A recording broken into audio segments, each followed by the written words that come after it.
Things are heating up on the ice, and I've got an NHL free pick for this Thursday, November 4th. This week's promo code is FALL. FALL saves you 20% off the entire picksandparlays.net site. The Red Wings are taking on the Boston Bruins, and I've got NHL expert Dan Kaiser here to give us a free play. How's it going, Dan? It's going good, Allie.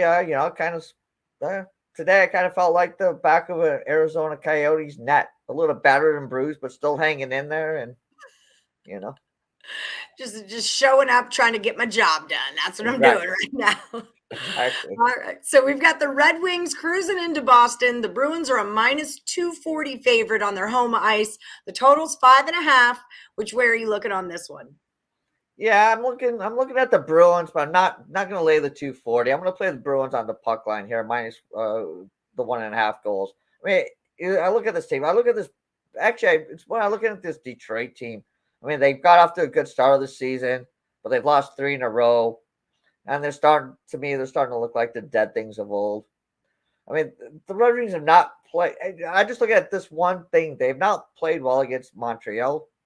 They've been outscored 9-1 in the 2 games against Montreal this season, and Montreal is just 1-8 against the rest of the league, and they've scored 13 goals in 9 games against the rest of the league. So how can you expect this Detroit team to contend with the Bruins? I mean, the Bruins are coming off a nice win against Florida, who were unbeaten on the season going into that game. The Bruins are at home. The Bruins play much better defense, and I think their offense should expose this Detroit defense. I mean, yeah, Detroit was a good story to start the season, but now they're showing their old form, and the fact that their best player in Bertuzzi is not, or actually he didn't play the last game because he couldn't get into Canada because of being unvaccinated. I think that's causing a little bit of problems in the locker room. So yeah, I think Boston dominates this one, and lay them 1.5, get plus money or plus 100. I've seen plus 105, but I think this is an easy 3-goal win for Boston. An easy 3-goal win. Yeah, that's one of the most important things to remember when you're handicapping game is how are those locker rooms holding up? How is the organization within the organization keeping it together? Because that really reflects the performance of those players once they're out on the ice in this case. How's your hockey going over at picksandparlays.net? Are things starting to heat up over there for you? Yeah, to be honest with you, I've laid off a lot.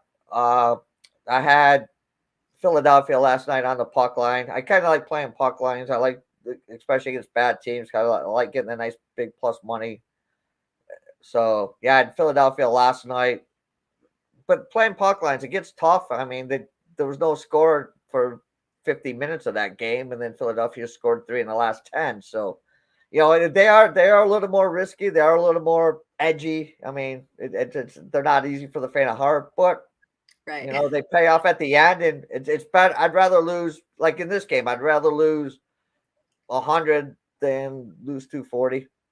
Right. Well, yeah, I mean, it's a little bit riskier because you are laying the goal and a half, but the payout is bigger. And it's not a sport like with baseball. I don't like laying or running a half with a home team in baseball because Right. there's like a ninth inning issue and things like that. But hockey, I mean, you're all out there. You're all doing your thing, So I have way less of a problem laying a goal and a half in hockey than I do a run in baseball. So I'm with you on this one, Dan. We're going to roll with the Boston Bruins puck line, minus 1.5, a little bit of plus money for you, honeys. That's how we're going to play it this Thursday night.